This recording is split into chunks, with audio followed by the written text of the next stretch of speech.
Ya, baiklah. Saya juru bicara Feradi hari ini. Bahwa kita sebagai warga sudah menyampaikan laporan terhadap Pak Rudiana, bukan Ibtu Rudiana.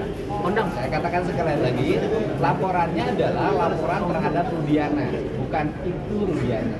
Kenapa laporannya terhadap Rudiana? Karena yang dilaporkan Pak Rudiana sebagai sipil yang memberikan laporan, ya kan? Sebagai warga sipil dia memberikan laporan, kemudian ditangani oleh Ibtu Rudiana sebagai polisi. Itu peristiwanya. Kemudian bagaimana materi isi laporannya, kemudian bagaimana perkembangannya laporan sampai saat ini, dipersilahkan yang di samping kiri saya untuk menyampaikan jawabannya. Ya, baik rekan-rekan sekalian, kami hari ini membuat laporan terhadap Rudiana sudah selesai, dan ini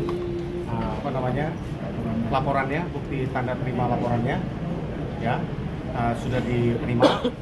Jadi atas selesainya pelaporan ini kita harapkan pihak kepolisian ya dalam hal ini untuk segera melakukan penyelidikan ya kan terhadap laporan yang kami berikan beserta dengan semua bukti yang kami sampaikan. Dalam hal ini rekan-rekan sekalian, seperti press conference yang tadi kami sampaikan, bahwa kami selalu kuasa hukum dari terpidana Hadi ya yang melaporkan dari 6 terpidana yang lain ya. Hari ini hanya terpidana Hadi yang melaporkan kepada Rudiana kan gitu kan atas perbuatan yang kami laporkan ya. Peristiwanya nanti mungkin penyidik yang akan sampaikan. Kami sudah sampaikan semua, kami tidak masuk ke dalam apa yang kami laporkan. Dugaan apa aja Bang yang terkait dengan dugaannya terhadap adalah memberikan keterangan tidak benar, palsu ya, dan juga penganiayaan, kemudian memberikan surat palsu dan lainnya. Jadi itu kira-kira begitulah kita ini. Berarti ada pengakuan dari terpidana kalau ada yang Oh ya, mereka membuat surat pernyataan di atas tulisan tangan bahwa mereka dianiaya, dan makanya memberikan kuasa oleh karena mereka ada di dalam lapas kan, sehingga tidak bisa datang. Maka kami sebagai kuasa hukum kami melaporkan. Bapak dianiaya oleh Rudiana ini siapa aja sih Pak? Siapa aja Pak? Mungkin Bang Ruli bisa sampaikan bentuk penganiayaan. Macam-macam ya bentuk penganiayaan yang dialami oleh klien kami, dari mulai injak-injak, kemudian pukulan, kemudian gembok kepala, dikenakan kepala sampai pecah kepalanya, dan lain sebagainya. Ya itulah yang menurut saya hari ini masih ada seperti itu gitu ya. Tapi kita lihat nanti, kita uji aja nanti oleh penyidik apakah laporan kami ini bisa dipertanggungjawabkan atau tidak. Ya, tadi juga ada yang bilang bahwa ini terpidana ini suruh minum air kencing segala kan. Ini hal-hal yang ini udah luar kemanusiaan. Jadi saya pikir laporan ini baru dugaan. Ya kami minta untuk penyidik atau Polri untuk bedah ini semuanya. Karena masalah ini tentu dengan rangkaian laporan yang kami lakukan, itu semua akan menjadi novum buat kami. Jadi di sini nggak ada unsur balas, tapi kita menunjukkan itu ada Mungkin dokter pasalnya apa Pak? Pasalnya ada berapa aja? Dokter Alsido mungkin bisa. Ya, jadi mungkin pertama-tama kami mengapresiasi ya, menyambut baik bahwa laporan ini diterima. Ya, ini menunjukkan konsistensi daripada Pak Kapolri juga yang memang ingin supaya yang dahulu yang tidak dilakukan dengan dasar penyidikan scientific crime investigation ini menjadi pintu pembuka juga. Jadi sekali lagi ini bukan urusannya dengan instansinya, tapi yang seperti tadi disampaikan oleh Kang Deddy, ini terhadap personal. Karena memang inilah yang menjadi persoalan yang membuka permasalahan sampai dengan klien ini, para klien menjadi terpidana. Ya, karena daripada Pak Rudiana ini laporannya, jadi model B itu.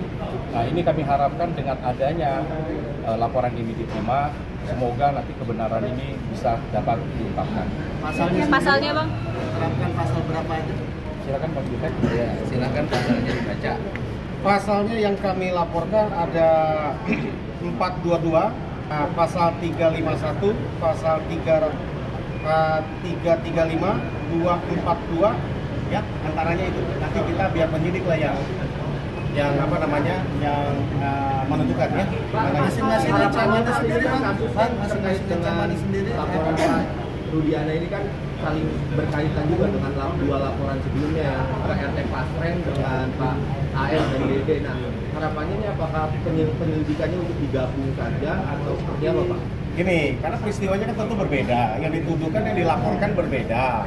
Kalau digabung pasti nggak akan mungkin, karena yang kita laporkan ini pasalnya pun berbeda, tindakannya pun berbeda. Kenapa kami laporkan? Kami berharap para penyidik, kami percaya seperti yang diharapkan tadi Pak Kapolri, kepolisian, Kabak Reskrim dan teman-teman di polisi di sini saat ini kesempatan buat kita untuk merekonstruksi ulang, menjadi pembandingan gitu kan, karena menjawab keraguan masyarakat terhadap hasil putusan yang sudah inkrah tahun 2016 yang lalu. Ya kan, kalau terus kita berpatokan kita melakukan itu berdasarkan yang sudah inkrah itu, ya tentu nggak akan selesai-selesai. Itu sebabnya kami coba membuat LP ini, ya kan, terhadap tiga LP kita sudah lakukan. Pasren, kemudian Kavi, Aib dengan Dede, sekarang dengan Pak Rudiana ya. Kita harapkan ini pintu masuk, coba diselidiki, betul nggak peristiwa itu, kan gitu kan? Nah, dengan versi yang sekarang berdasarkan fakta-fakta baru yang terungkap, kan gitu kan? Nanti kita akan sandingkan, kan gitu kan? Apakah peristiwa itu benar masih seperti rangkaian peristiwa tahun 2016 yang diputuskan sampai Mahkamah Agung atau ada fakta baru, gitu kan? Nah, itu harapan kami. Sehingga harapan kami ada sekali lagi, tolong kepada para penyidik ya, kepada Kabak Reskrim, Kapolri, ya tanganilah ini sesuai dengan prosedur, tanganilah ini sesuai dengan harapan masyarakat, mencari keadilan, bukan untuk yang salah dibenarkan atau yang benar disalahkan. Kami juga nggak harap begitu. Kalau memang peristiwanya begitu, tolong hadirkan kepada kami bukti-bukti itu yang kami laporkan itu, ya kan? Sehingga kalau memang para terpidana klien kami ini bersalah, nggak apa-apa. Tapi sampai saat ini kami meyakini bukan mereka pelaku, kan gitu kan? Bukan mereka pelaku dalam peristiwa tahun 2016 yang lalu dalam kasus ini. Demikian. Bukti yang kita bawa banyak ya, ada surat kuasa pertama itu pasti untuk pelapor. Yang kedua adalah BAP, kan gitu kan? Rudiana, ada putusan pengadilan 03 dan 04 kita lampirkan, kemudian ada digital ya, ada potongan-potongan video, kemudian ada pernyataan dari para terpidana dan juga yang lain, saksi yang lain. Potongan video ini potongan video penganiayaan atau apa? Oh bukan. Ya nantilah biar penyidik yang berikan ya. Kita nggak masuk lagi, kita bukan membuka semua di sini. Kalau bukti penganiayaan ini apa aja bukti yang disampaikan? Pengakuan. Oh, pengakuan. Pengakuan dan saksi. Dan masih ada Foto-foto ada Bang, foto-foto. Ada banyak. Cari aja di Google banyak gitu kan itu kan. Iya dicantumkan. Itu kan sudah ada ini di Google banyak. Ya baik, bahwa kita hari ini tidak memiliki tujuan untuk mempidanakan orang, tidak memiliki tujuan untuk mempenjarakan orang. Kita punya tujuan untuk membebaskan orang. Nah kemudian menuju arah pembebasan itu harus melalui proses seperti ini, karena ini jalan yang terbaik menuju pembebasan. Dan kemudian yang berikutnya adalah apa yang kita cari? Yang kita cari adalah rasa keadilan masyarakat. Yang bersalah harus dinyatakan bersalah dan yang tidak bersalah harus dibebaskan. Kemudian agar tidak terjadi simpang siur yang terus-menerus berkembang di masyarakat, sebaiknya Mabes Polri meskipun putusan hukumnya belum berubah karena kita baru mengajukan PK, tetap harus melakukan penyelidikan.